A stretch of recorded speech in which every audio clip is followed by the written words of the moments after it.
Flakes சாப்பிடவா sir, oats சாப்பிட்டா உடம்பு இளைக்குமாமே அப்படின்னு நிறைய பேர் சொல்லிகிட்டு இருக்காங்க.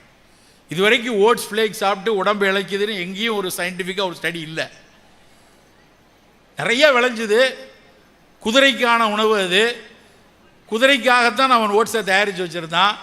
குதிரை சாப்பிட்டது போக மீதி நிறைய இருக்குது, எங்கேயாவது விற்கணுமே அப்படின்னு நினச்சோடனே இந்தியாவில் நிறைய கழுதைங்க எப்படியாவது எடையை குறைக்கணும்னு நினச்சிட்டு இருக்காங்க, அவங்களுக்கு வித்துடலாம் அப்படின்னு சொல்லி இந்த ஊரில் அவ்வளோ அவலையும் கொண்டு வந்து அந்த ஓட்ஸ் அவலை கொண்டு வந்து சேர்த்தார்கள். நமக்கு நம்ம ஊர் அவல் போதும், நம்ம ஊர் சம்பா அரிசி அவல் போதும், நம்ம ஊர் தூயமல்லி சம்பா போதும், நமக்கு ஊர் கருப்பு கவுனி அரிசி அவல் போதும். அந்த அவலை நம்ம பயன்படுத்தலாம். நம்ம உள்ளூரில் இருக்கக்கூடிய உணவுகளின் மீதான ஒரு தீர்க்கமான பார்வையும் அதில் இருக்கக்கூடிய அறிவியல் கூறுகளை யோசிக்கக்கூடிய தன்மையும் நாம் வளர்த்து கொள்ள வேண்டும் நண்பர்களே. வெளிநாட்டு பழங்கள், வெளிநாட்டு காய்கறிகள், வெளிநாட்டிலிருந்து வரக்கூடிய உணவுகள் மீதான பார்வை கூடிக்கொண்டே இருக்கு. திரும்ப திரும்ப அந்த சந்தை மிக சாதுரியமாக சமூக ஊடகங்கள் வழியாக நம்ம சட்டை பைக்குள்ளே வந்துடுது. 10 வருஷத்தை விட இப்போ இருக்கிற 10 வருஷத்துக்கு முன்னாடி இவற்றையெல்லாம் பெரிய பெரிய விளம்பரங்கள் வந்துச்சு. பெரிய பெரிய ஆளுமை மிக்க மனிதர்களை வச்சு இதெல்லாம் கொண்டு வந்தாங்க. இன்றைக்கி அப்படிலாம் இல்லை. இன்றைக்கி வெகு இலகுவாக சோஷியல் மீடியா மூலமாக அத்தனை குப்பை உணவுகளும் நம்ம வீட்டுக்குள்ளேயே வருது. நமக்கே தெரியாத விஷயங்களை நம்ம வீட்டு பிள்ளைங்கள் இதெல்லாம் தெரியாதா அவங்களுக்கு, இதெல்லாம் வந்திருக்கு தெரியுமா? சோஷியல் மீடியாவில் பார்த்து பார்த்து அதை நம்ம வீட்டுக்குள்ளே கொண்டு வந்து அந்த குப்பை உணவுகளை கொட்டக்கூடிய தன்மை ரொம்ப எச்சரிக்கையாக இருக்கணும். சோஷியல் மீடியா நிறைய அறிவியலை நம்ம நிறைய விஷயங்களை நமக்கு உடனடியாக வருதுன்னு ஒரு பக்கம் சந்தோஷம் இருக்கலாம். ஆனால் அதே சமயத்தில் பல்வேறு குப்பைகளையும் பல்வேறு குப்பை எண்ணங்களையும் நமக்குள்ளே கொண்டு வந்து விடுது. நெக்ஸஸ் என்று ஒரு புத்தகம், யுவான் உராரி எழுதிய புத்தகம், நாகலட்சுமி சண்முகம் அவங்க தமிழாக்கம் பண்ணியிருக்காங்க. அதில் அந்த அம்மா மிக அழகாக ஒரு வரியை எழுதுகிறாங்க. ஜனநாயகத்திற்கு எதிரான முரட்டு வன்முறை என்று எழுதுவார்கள். சமூக ஊடகத்தின் மூலமாக வரக்கூடிய செய்திகளை ஜனநாயகத்திற்கு எதிரான முரட்டு வன்முறை என்று நம்முடைய சிந்தனையவே மழுங்கடித்து இது சரியா தவறா, இது உண்மையா பொய்யா என்று யோசிக்க முடியாத அளவுக்கு அந்த செயற்கை நுண்ணறிவு நிறைய குப்பைகளை கொடுத்துக்கிட்டே இருக்கு. வெறும் ஆர்டிஃபிஷியல் இன்டெலிஜென்ஸ்லேயே இந்த பாடுபடுறோம். இப்போ குவாண்டம் ஆர்டிஃபிஷியல் இன்டெலிஜென்ஸ் வருது. மனிதன் யோசிக்க முடியாத அளவுக்கு யோசனையை அந்த அறிவியல் யோசித்து நம் மனசுக்குள்ளே தேவையில்லாத விஷயங்களையோ வணிகம் எதை முடிவு செய்யணுமோ அதை கொண்டு வந்து கொடுத்துரும். இதுதான் நல்லது, இதுதான் மிகச்சிறப்பு, இதுதான் சரியானது, இதை நீ தேடி பிடித்து வாங்கி சாப்பிட்டால் மட்டும்தான் ஆரோக்கியமாக இருக்க முடியும், மகிழ்ச்சியாக இருக்க முடியும்னு அந்த குப்பை உணவுகள் வரும்போது இவையெல்லாம் வழக்கொழிந்து போய்விடக்கூடாது. இவையெல்லாம் என்ன காரணத்துக்குன்னே தெரியாமல் போயிடும். நாம் தான் அதை அந்த மரபை கடத்த வேண்டும். நம் வீட்டு பிள்ளைகள்கிட்ட, நம் நண்பர்கள்ட்ட இது குறித்த உரையாடல் மட்டும்தான் அவற்றை வலியுறுத்தி வைக்கும். கலோரி பற்றி நம்ம குழந்தைகளுக்கு தெரிந்திருக்கிறது, புரதம் பற்றி தெரிந்திருக்கிறது. எல்லாரும் பேசுகிறான். வீட்டில் பெரிய பெரிய டின்னில் புரதடப்பா வாங்கி சென்னை மாதிரி பகுதிகளில் ஜிம்னாசியம் போனாங்கன்னா அவன் கொடுத்து விட்டுறான். மசில் மாஸ் நல்லா ஸ்ட்ரென்தன் ஆகணுமா, நீ ஜிம் பண்ணும்போதே கூட சேர்ந்து இந்த ப்ரோட்டீன் பவுடர் 3 ஸ்பூன் போட்டுக்கோ, 4 ஸ்கூப் போட்டு சாப்பிடு, சோறே திங்காத, வெறுமனை காலையில் எழுந்திரிச்சு இந்த ப்ரோட்டீன் பவுடர் எடு அப்படின்னு ஒரு பெரும் சந்தை உருவாக்கிட்டு இருக்கு.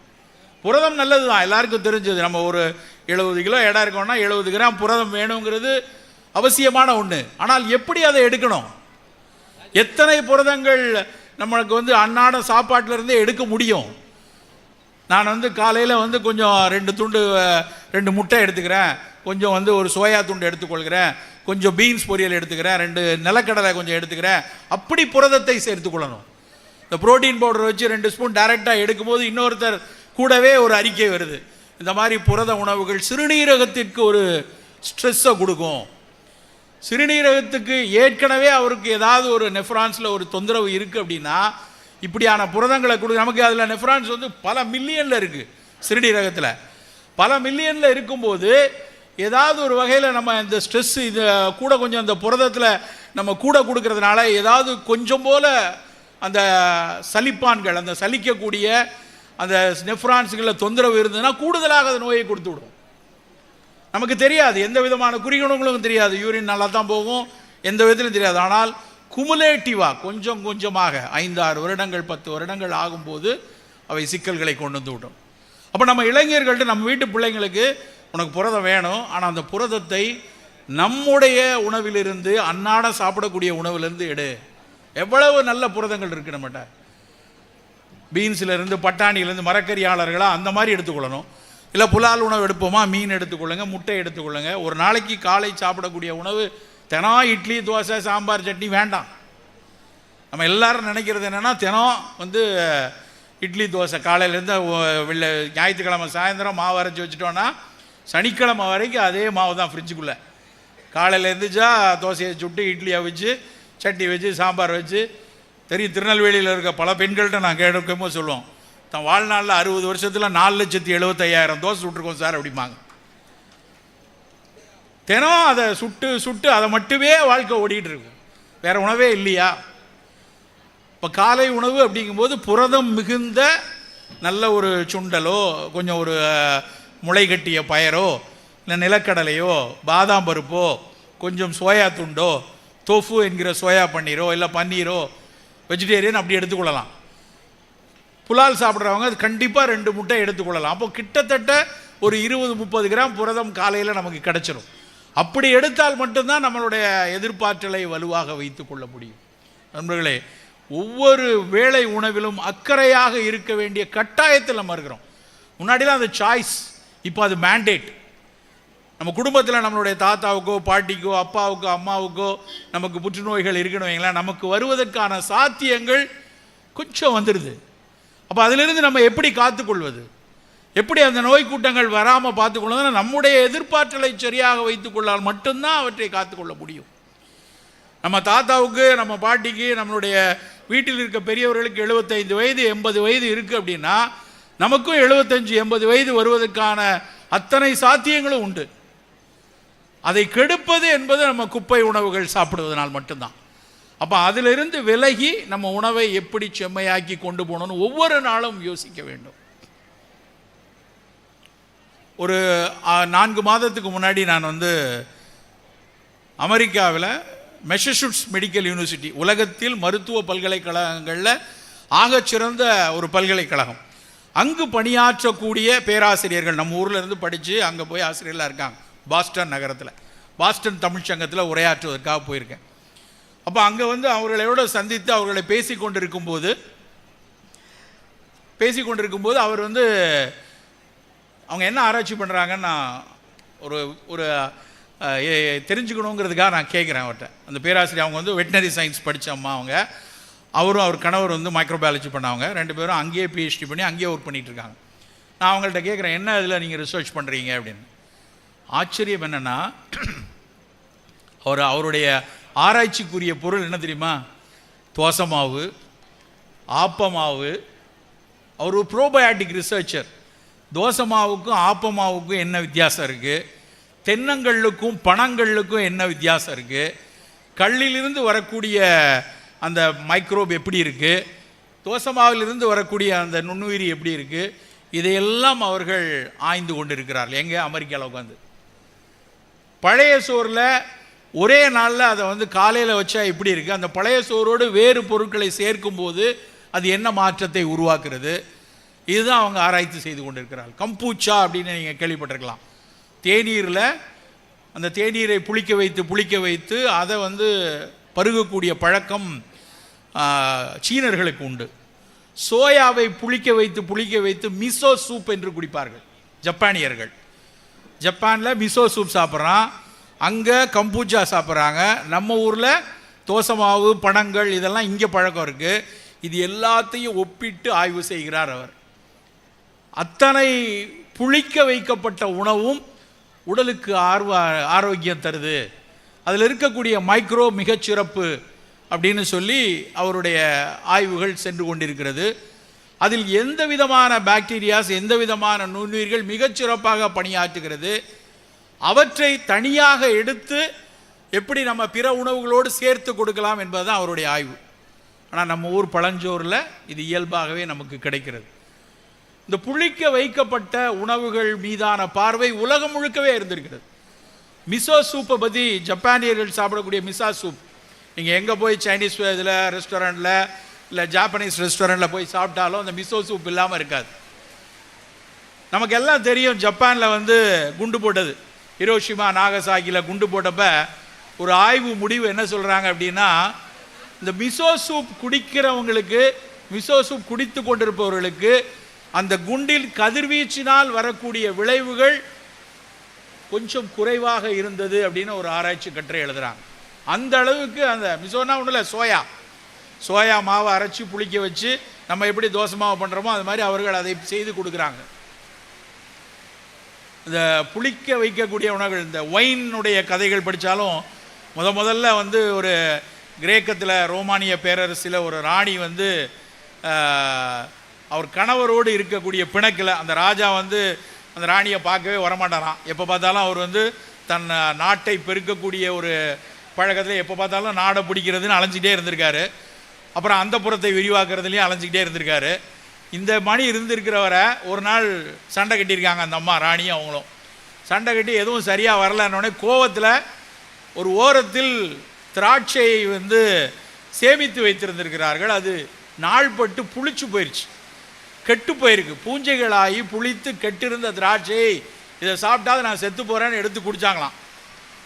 அது குடித்தவங்களுக்கு அந்த அம்மாவுக்கு ஒரு தீராத தலைவலி இருந்ததாம், மைக்ரைன் மாதிரி. அந்த தலைவலி போய் அந்த உடலுக்கு ஒரு நல்லது நடக்கிற மாதிரி தெரிஞ்சு, அடடா புளிச்ச ஒரு திராட்சை ரசம் நலமாக இருக்கிறதே என்று யோசித்ததுனால விளைஞ்சது தான் இன்றைக்கி இருக்கக்கூடிய திராட்சை ரசம் ஒயின் அப்படிங்கிற ஒரு கருத்து, ஒரு கதை வந்து மேற்கத்திய இலக்கியங்களில் உண்டு. இந்த சோயா புளிக்க வைக்கிற மாதிரி ஆப்பிரிக்கர்களில் வந்து சிறுதானியங்களை புளிக்க வைத்து சாப்பிட்றாங்க. இப்போ ஒரு வருடம் இருக்கும்,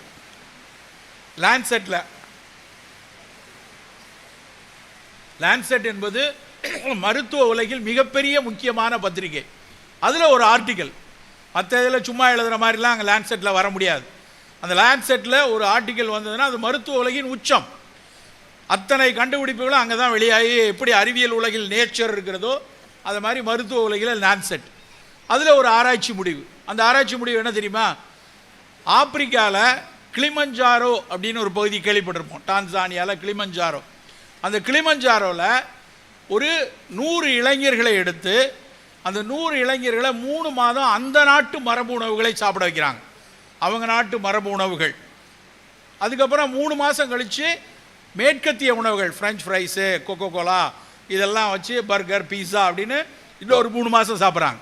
மறுபடியும் அதே பசங்களை திரும்ப 3 மாதம் பழைய உணவுகளை சாப்பிட வைக்கிறாங்க. மொத்தமாக ஒவ்வொரு 3 மாதத்துலேயும் அவனுடைய இரத்தத்தில் இருக்கக்கூடிய நோய் எதிர்ப்பாற்றலை, புரோட்டியோனோமிக்ஸ்மாங்க, புரத கூறுகள் அத்தனையும் ஆய்வு செய்து, மிகப்பெரிய ஆய்வு அது. நம்ம ஊரில் நான் அந்த ஆர்டிக்கலை படித்தோடனே இங்கே இருக்கக்கூடிய தேசிய உணவியல் கழகத்தினுடைய தலைவர்கிட்ட நான் அந்த மெசேஜ் அப்படியே அதை ஃபார்வேர்ட் பண்ணி நம்ம இங்கே செய்ய முடியுமான்லாம் கேட்டுட்டு இருந்தேன். அப்போ தான் அந்த ஆய்வு எவ்வளவு கடினமானது என்று தெரிந்தது. புற்றுநோய்க்கு எதிராக நம்ம உடலில் உருவாக்கக்கூடிய கூறுகளை அழிக்கக்கூடிய சத்துக்கள் எவ்வளோ இருக்குது, பிற நோய்கள் வராமல் நம்மை காப்பாற்றிக் கொள்ளக்கூடிய சத்துக்கள் எவ்வளோ இருக்குன்ட்டு மரபு உணவுகள் சாப்பிடும்போது அந்த 3 மாதம், பாரம்பரிய உணவு இல்லாமல் மேற்கத்திய உணவு சாப்பிட்ற அந்த 3 மாதம், மறுபடி பாரம்பரிய உணவுகள் சாப்பிடும்போது 3 மாதம், மொத்தம் 9 மாதங்கள் அந்த 100 இளைஞர்களும் ஸ்டடி பண்ணி லான்செட்டில் பப்ளிஷ் ஆயிருக்கு. என்ன முடிவு தெரியுமா? அந்த பாரம்பரிய உணவுகள் சாப்பிடும்போது அந்த இளைஞர்களின் எதிர்ப்பாற்றல் ஆகச் சிறப்பாக இருந்தது என்பதுதான். உடனே எனக்கு ஒரு ஆர்வம், என்னடா மரபு உணவு சாப்பிட்றாங்க ஆப்பிரிக்காவில் தெரிந்து கொள்ள என்று பார்த்தால், அவர்கள் ஒரு கஞ்சி சாப்பிட்றாங்க. வேறு ஒரு கஞ்சி இல்லை, நம்ம ஊர் கேழ்வரகு கஞ்சி. நண்பர்களே, எடுத்து பார்த்தா அவனும் மில்லட்டில் ஒரு கஞ்சி சாப்பிட்ருக்கான். வாழைப்பழத்தை புளிக்க வைத்து சாப்பிட்ருக்கான், அது ஒரு பேர், உகிலி அப்படின்னு ஒரு பேர். நீங்கள் இணையத்தில் தேடி பார்க்கலாம், நான் சொல்கிறது ஒன்றும் கதை கிடையாது. இணையத்தில் தேடி லான்செட் இது மாதிரி ஒரு ஆஃப்ரிக்கன் டான்சானியன் ஃபுட் ரிசர்ச்னு போட்டிங்கன்னா கூகுள் சாட் ஜிபிடியில் உங்களுக்கு மொத்த பேப்பரும் டவுன்லோட் பண்ண முடியும். அவர்கள் சொல்கிறது என்ன, கடைசியாக அந்த ஆசிரியர் கடைசி பேரால் கன்க்ளூஷன் எழுதுகிறார், மரபு உணவுகளை சாப்பிடுவது, அன்னாடம் அதை எடுத்து கொண்டிருப்பது நேரடியாக நமக்கு ஒரு எதிர்பார்த்தல் கொடுக்கக்கூடியது. அதுக்காக தான் நம்ம திரும்ப திரும்ப இந்த விஷயத்தை மரபு உணவுகளை எடுக்கணும்னு சொல்லிக்கொண்டே இருப்பது. நண்பர்களே, நம்மக்கிட்ட அவ்வளவு சத்தான விஷயங்கள் நம்ம சுற்றி இருக்குது. இந்த திருநெல்வேலியிலேருந்து நாங்கள் அம்பாசமுத்திரம் பகுதியில் ஒரு தடவை போயிருக்கேன். நான் ஏதோ ஒரு பணிக்காக போயிட்டு வர்ற வழியில் ஒரு நெல்லிக்காய் தோட்டம், கொத்து கொத்தா நெல்லிக்காய் காய்ச்சிருக்கு. பார்த்தோடனே வண்டியை நிறுத்தி கொஞ்சம் நெல்லிக்காய் வாங்கணும் அப்படின்னு சொல்லிட்டு போய் கேட்டா, எவ்வளோ கேட்குறாங்கன்னு தெரியல, போய் கேட்டு வாங்கணும். ஒரு பையன் தூக்கிட்டு போகிறேன். போனால் அவர்கிட்ட போய் கேட்டு, சார் நெல்லிக்காய் வேணும், எவ்வளோ விற்பீங்களா? தோட்டக்காரர் மாதிரி வாசலில் உட்காந்துக்கார்ட்ட, நீ போய் எடுத்துக்கோப்பா, எவ்வளோ வேணும் எடுத்துக்கோ அப்படின்னாரு.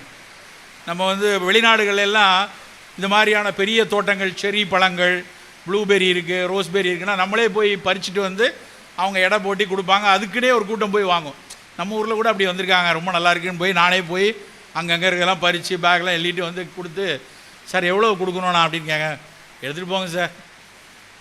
ரொம்ப அலட்சியமாக சொன்னார், எடுத்துகிட்டு போங்க சார். என்ன இது, ஏன் இப்படி சொல்கிறீங்க?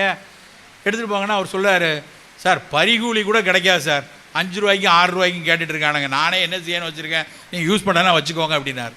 அவ்வளவு வேதனையாக இருந்துச்சு. உலகத்தின் ஆக சிறந்த பழம் நெல்லிக்காய்.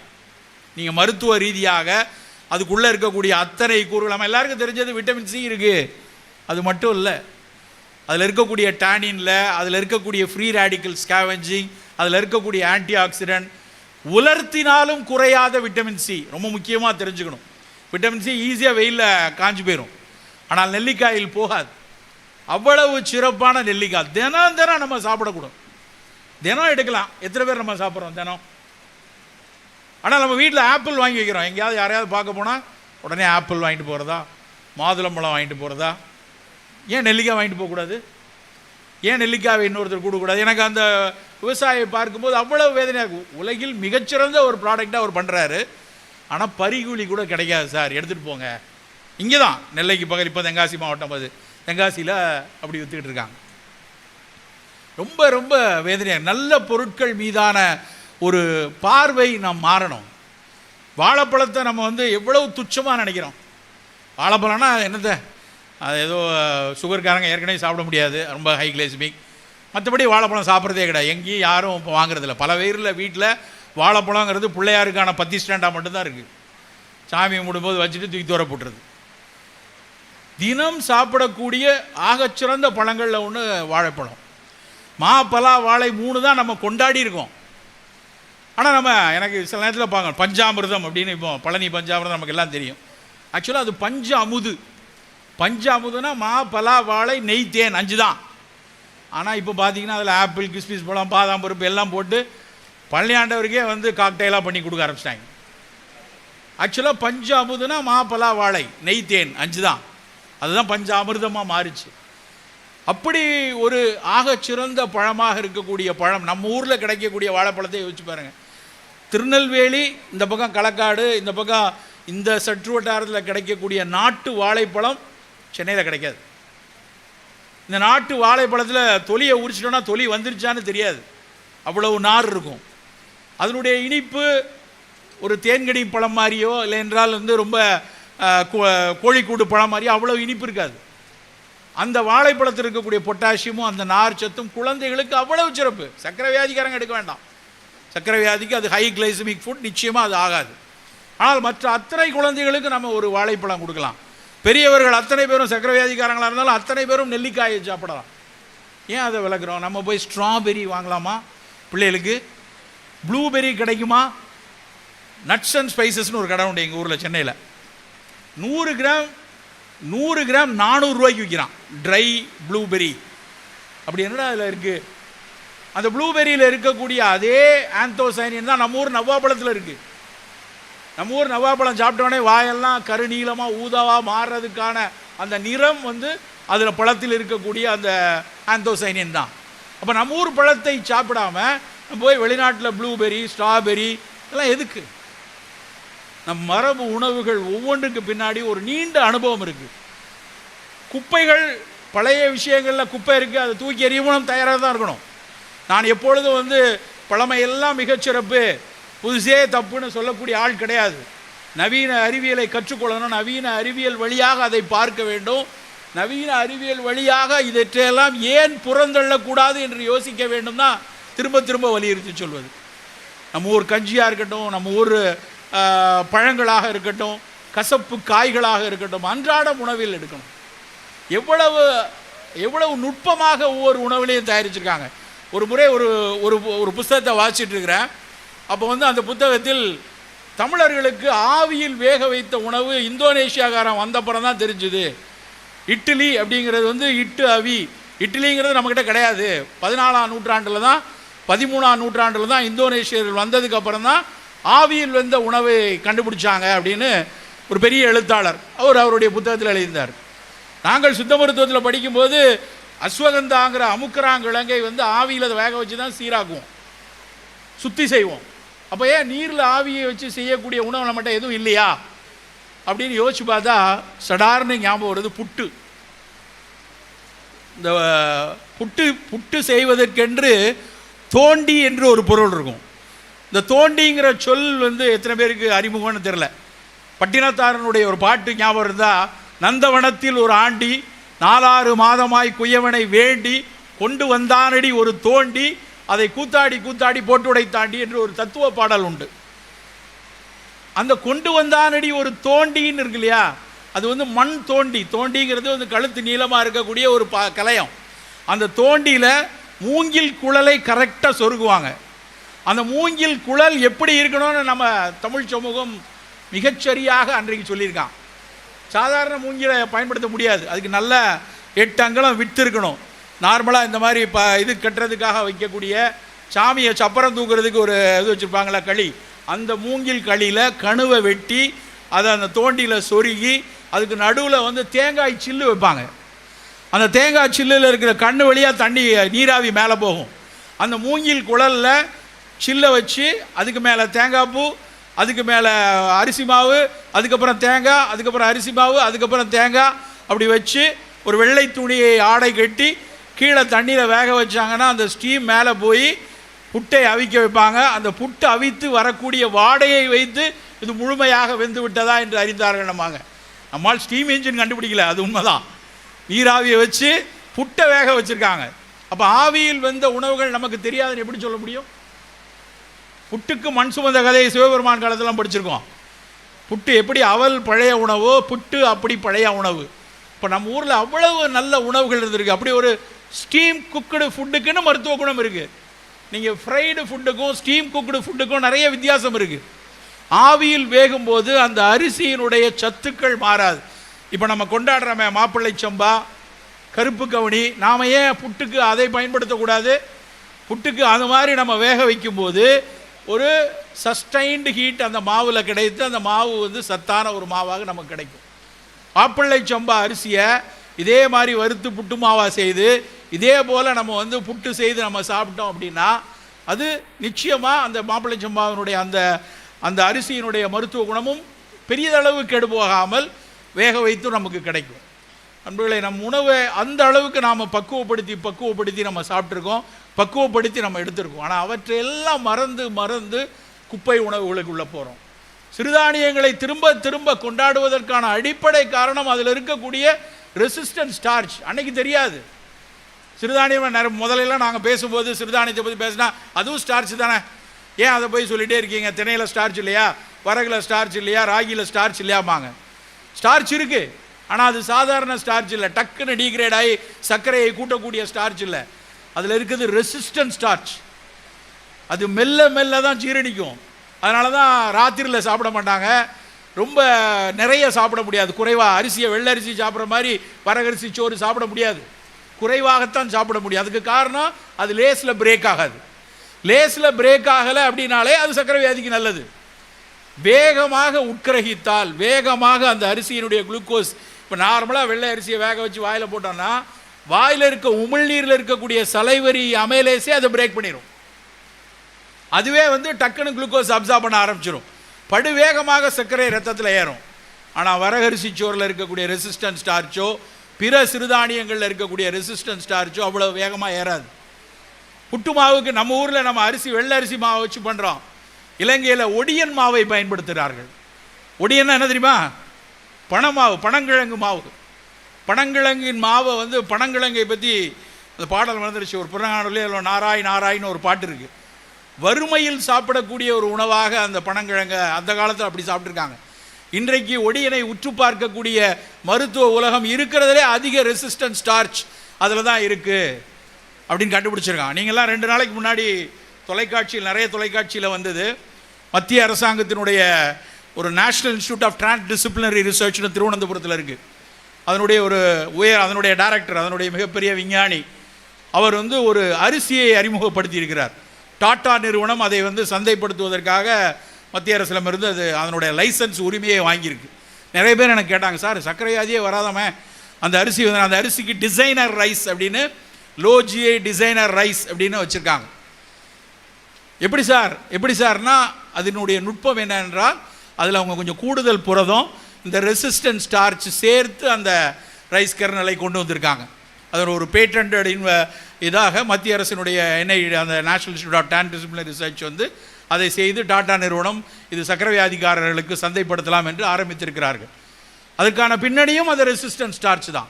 அப்போ நம்ம என்ன யோசிக்கணும், நம்ம உணவு தினம் தினம் சாப்பிடக்கூடிய உணவில் வேகமாக ரத்தத்தில் சர்க்கரை சேர்க்காத உணவுகள் என்னன்னு தேடினா அங்கேயும் நம்ம மரபு உணவுகள் நமக்கான விடையோடு இருக்குது. ஏன் தினம் நம்ம வந்து பொங்கலை பச்சரிசியில் செய்யணும், புழுங்கல் அரிசியில் செய்யக்கூடாதா? புழுங்கல் அரிசி பச்சரிசியை விட புழுங்கல் அரிசி கொஞ்சம் கிளைசிமிக் இண்டெக்ஸ் குறையும். அந்த புழுக்கம் கிடைச்சி அந்த அரிசி நெல்லோடு சேர்ந்து வேகும்போது கொஞ்சம் அதனோட அமைலோ பெக்டின் அப்படிம்பாங்க. அமைலோஸுங்கிறது குளுக்கோஸில் இருக்கிற சர்க்கரை, அந்த அமைலோ பெக்டின் காம்ப்ளெக்ஸ் கூடுச்சுன்னா கொஞ்சம் மெதுவாக சர்க்கரை கொடுக்கும். புழுங்கல் அரிசி பெட்டர் பச்சரிசியை விட. அதை விட பெட்டர் சிறுதானியத்தில் பொங்கல் சாப்பிட்றது. அதே சுவை தான் இருக்க போகுது, அதே சூடாக அதே சுவை. கூடுதலாக ரெசிஸ்டன்ட் ஸ்டார்ச் கிடைக்குது, கொஞ்சம் துளி புரதம் கூட கிடைக்குது, அந்த லைகோபின் என்கிற அந்த அந்த ஃபினாலிக் காம்பவுண்ட்ஸ் கூட கிடைக்குது, கூட இருக்கக்கூடிய அதில் இருக்கக்கூடிய மைக்ரோ நியூட்ரியன் மற்ற அரிசியில் இருக்கிறத விட கொஞ்சம் கூடுதலாக மைக்ரோ நியூட்ரியன் கிடைக்குது. நம்ம அதுக்காக இதை சாப்பிட்ட உடனே அந்த நோய் பேர் இந்த நோய் பேரும் சொல்லலை. பட் தினம் தினம் நம்ம எடுக்கக்கூடிய உணவுகளில் இப்படியான சத்துக்களை தேடி தேடி எடுக்க வேண்டிய கட்டாயத்தில் இருக்கிறோம் நண்பர்களே. பழைய தமிழர் உணவை திரும்பவும் திரும்பவும் வலியுறுத்தி சொல்வதற்கான காரணம், பழந்தமிழரில் புட்டு விற்கும் போது புட்டுக்கு அவன் பேட்டன்ட் வைக்கல, அவல் செய்கிறதுக்கு அவன் காப்புரிமை வச்சு அதை சந்தைப்படுத்த வேண்டும் என்பதற்காக அன்றைக்கு உருவாக்கலை. அன்றைக்கு உருவாக்குனதெல்லாம் இது நலம் பயக்கும், இது மக்களுக்கு நல்லா இருக்கும், கொஞ்சம் சேமித்து வைத்துக் கொள்ளலாம், வறுமையை போக்கும், பசியுள்ள காலத்தில் எனக்கானது, அப்படித்தான் அன்றைய உழவும் அன்றைய உழவிலிருந்து வந்த பொருட்களும் இருந்துச்சு. ஆனால் இன்றைக்கு அப்படி இல்லை. இன்றைக்கு எல்லாவற்றிற்கு பின்னாடியும் காப்புரிமைகளும் வணிக சித்தாந்தங்களும் ஒட்டி கொண்டு இருக்கிறது. அப்போ அவற்றை கொஞ்சம் எச்சரிக்கையோடு அணுக வேண்டிய கட்டாயத்தில் தான் இருக்கும். அதனால்தான் மீண்டும் மீண்டும் வலியுறுத்தி சொல்வது, பழைய உணவுகளை சற்று உற்று பார்க்கணும். அதில் ஏதேனும் நம்ம மருத்துவத்துக்கு நலமாக இருக்கக்கூடிய விஷயத்தை தினசரி பழக்கமாக வச்சுக்கொள்ளும். தினம் தினம் இதை எடுக்கும்போது தான் அந்த சர்க்கரை, இரத்த கொதிப்பு, புற்றுநோய்களினுடைய தாக்கத்தை நம்ம குறைக்க முடியும். உப்பை குறைச்சிக்கொள்ளணும். உப்பில்லா பண்டம் குப்பையிலேன்னு சொன்ன சமூகம், அவன் சொன்ன அர்த்தமே வேற. இந்த உப்பு போடலைன்னா இது கெட்டு போயிடும், அது கெடக்கூடிய பொருள், உப்பு அதனுடைய கெடுக்கக்கூடிய வேகத்தை குறைக்கும், அதனால தான் ஊறுகாய் போட்டு வையினான். அதுக்காக உப்பை தினம் சாப்பாட்டில் எல்லாத்துலேயும் அதிகமாக போட்டு சாப்பிடணும் எந்த இலக்கியத்திலும் சொல்லலை, உணவு இலக்கியங்களில் எதுலேயும் கிடையாது. ஆனால் நம்ம வந்து உப்பை அளவுக்கு அதிகமாக போடுறோம். எந்த அளவுக்கு அதிகமாக போடுறோன்னா, உலகத்திலேயே, நான் சும்மா சொல்லலை டேட்டாவோட சொல்கிறேன், உலகத்திலேயே மிக அதிகமாக உப்பு சாப்பிடக்கூடிய ஒரே கூட்டம் நம்ம தான். ஆனால் அந்த அளவுக்கு நமக்குலாம் சொரணம் இருக்கான்னு தெரியல, அது வேற விஷயம். ஆனால் உலகத்தில் அவன் சொல்கிறது பர் டே 4 கிராம்ஸ் தான், ஒரு நாளைக்கு 4 கிராம் தான் அவர்கள் எடுக்க சொல்கிறார்கள். நாம் எடுப்பது நல்ல வீட்டில் போய் நல்ல கணக்கு போட்டு பாருங்கள், ஒரு நாளைக்கு நம்ம வீட்டில் நம்ம சாப்பிடக்கூடிய உப்பினுடைய அளவு 8 கிராம் நண்பர்களே. 1 கிலோ உப்பு பாக்கெட் வாங்கினா 4 பேர் இருக்க வீட்டில் ஒரே மாதத்தில் காலி ஆகுது. அப்போ ஒரு ஆளுக்கு 250 கிராம், 30 நாளைக்கு கணக்கு போட்டிங்கன்னா ஒரு நாளைக்கு 8 கிராம் சாப்பிட்றோம். உலகத்தில் மற்ற எல்லார்களை விட நமக்கு வந்து நெஃப்ரான்ஸ் வந்து அளவு கம்மி. உண்மை. ஒரு ஆப்பிரிக்க நண்பருக்கோ இல்லை ஒரு மங்கோலிய நண்பருக்கோ இல்லை மேற்கத்திய நாட்டில் இருக்க நண்பருக்கோ இருக்கிற நெஃப்ரான்களின் அளவை விட இந்தியர்கள், ஆசியர்களுடைய நெஃப்ரான் அளவு சற்று குறைவு. அப்போ அவனை விட உப்பு நம்ம கம்மியாக சாப்பிடணும், ஆனால் அவனை விட அதிகமாக சாப்பிட்றோம். விளைவு என்ன தெரியுமா? சர்க்கரை வியாதியில் சிறுநீரக கோளாறு வரக்கூடிய நண்பர்கள் நம்ம ஊரில் தான் மிக அதிகம். மற்ற ஊரில் டயபெட்டிக் வந்தால் வரக்கூடிய மைக்ரோவாஸ்குலார் டேமேஜை விட நம்ம ஊரில் மிகப்பெரிய அளவில் கூடிக்கொண்டே இருக்கிறது. ஸோ எல்லா நோய்களும் நம்மை துரத்தக்கூடிய அந்த தொற்றாத வாழ்வியல் நோய்களையும் நாம் நிறுத்த கட்டுப்பாடில் வைப்பதற்கான முதல் மெனக்கெடல் இருக்க வேண்டிய இடம் உணவு. அந்த உணவை முதலில் நம் பழந்தமிழர் உணவில் தேடுவோம். சில நேரத்தில் அது கிடைக்காம போகலாம், இந்த சத்து அதில் இல்லை, பழைய உணவுகளில் இல்லை. அப்போ புதுமையாக இன்றைக்கு நவீன அறிவியல் சொல்லக்கூடிய விஷயத்தில் பாதுகாப்பான விஷயத்தை எடுத்துக்கொள்ளும். ஒமேகா 3 ஒமேகா 6 இன்னைக்கு ரொம்ப முக்கியமானதாக உலகம் முழுக்க வலியுறுத்தப்படுது. அதான சால்மன் ஃபிஷ்ஷில் தான் நிறைய இருக்குது, இல்லைன்னா ஃப்ளாக்ஸ் சீடில் கொஞ்சம் இருக்குது, சில வகையான ஆல்கேஸில் இருக்குதுன்னு கண்டுபிடிச்சிருக்காங்க. இது நம்ம அன்னாடம் சாப்பிடக்கூடிய புளிக்குழம்புலையோ சாம்பார்லையோ ரசத்துலேயோ இல்லை, நம்ம ஊர் மீன்களில் இல்லை. ஆனால் அந்த ஒமேகா 3 அமிலங்கள் சாப்பிடுவது வந்து அந்த கெட்ட கொழுப்பு போய் குருதியினுடைய நாளங்களில் போய் படிகிறத குறைக்குதுன்னு கண்டுபிடிக்கிறான். அப்போ சால்மன் ஃபிஷ் கிடச்சா அதை வாங்கி சாப்பிட்றதோ இல்லைன்னா அதனோட ஃபிஷ் ஆயில் எடுத்துக்கொள்றதோ தப்பு இல்லை. ஆனால் அதை விட்டு எல்லா உணவுகளையும் நவீன உணவுகளுக்கு பின்னாடி நம்ம போகிற ஒரு பழக்கத்தை நாம் மாற்ற வேண்டும். நண்பர்களே, இறுதியாக ஒரே ஒரு விஷயத்தை மட்டும் சொல்லி முடித்து கொள்ளலாம் என்று நினைக்கிறேன். நம்ம சர்க்கரை கூடுது, இரத்த கொழுப்பு கூடுது, புற்றுநோய்கள் கூடுது, இதெல்லாம் புள்ளிவிவரங்கள் சொல்லக்கூடிய உண்மை. அதைத்தான் இவ்வளோ நேரம் அதை பாதுகாப்பாக நம்ம உணவில் எடுத்துக்கொள்ளணுங்கிறத திரும்ப சொல்கிறேன். இதையெல்லாம் தாண்டி நம் ஊரில் சத்தம் இல்லாமல் கூடிக்கொண்டிருக்கிற இன்னொரு பெரிய நோய் மது வெறி நோய். ஆளாளுக்கு மது சாப்பிடுவதை வந்து இயல்பாக ஆக்கி கொண்டிருக்கிறார்கள். ரொம்ப கவனமாக பார்க்க வேண்டிய ஒரு விஷயம். நான் சின்ன பிள்ளையில் இந்த பக்கம் இங்கே தான் இருந்தேன், தெற்குத்தாரம் உங்களுக்கு தெரியல, பெருமாள்புரத்தில் அங்கெல்லாம். அப்புறம் பெருமாள்புரத்துலேருந்து சேவேஸுக்கு வரும்போது மெயின் ரோடு வழியாக நாங்கள் சைக்கிளில் வருவோம். சில நாட்களில் அந்த பக்கம் இன்னொரு குலதாங்கிற வழியாக ஒரு பாதை உண்டு. அந்த பாதையில் நாங்கள் ஒரு நண்பர்களோட 2-3 பேர் போயிட்டு வரதை ஒரு நாள் எங்கள் அப்பா பார்த்துட்டார். அவர் இங்கே வேலை பார்த்துட்டு இருந்தாங்க, என்னை பார்த்துட்டார். அவ்வளவு திட்டு வீட்டில், உன்னை யார் அந்த பக்கம் துடி போச்சு சொன்னா? நீ நேரம் அப்படி பாதை இருக்குல்ல, சைக்கிள் அப்படி போக வேண்டியதானே, எதுக்காக அந்த குலதாங்கிற வழியாக போனேன்னு? என்ன காரணம் தெரியுமா? அந்த இடத்தில் ஒரு கள்ளுக்கடை இருந்தது, ஒரு சாராய கடை இருந்தது.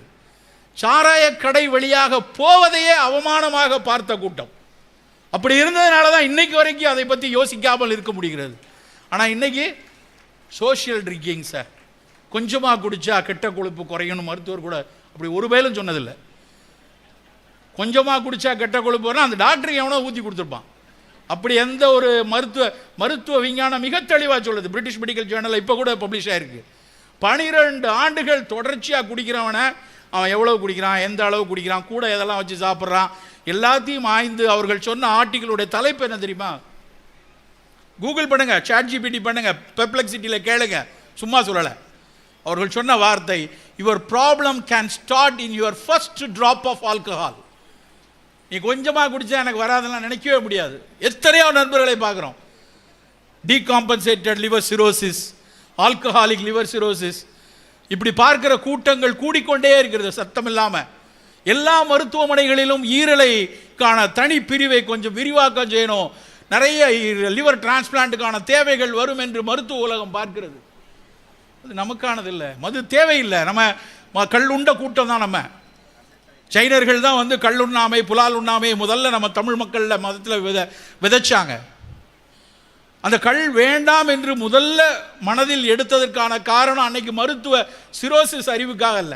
அவர்கள் அன்றைக்கு எடுத்த முடிவு, கள் சாப்பிடுவது மனதை பேதமையாக்குது, தேவையில்லை, அது நல்லதாக இருந்தாலும் அது எனக்கு வேண்டாம். மனசை அளவுக்கு அதிகமாக குடித்தவர்களுடைய அராஜகங்கள் பெரிய அளவில் வருதுன்னு அதை வேண்டான்னு அன்றைக்கி எழுதுகிறாங்க. நமக்கு எதுக்கு மது?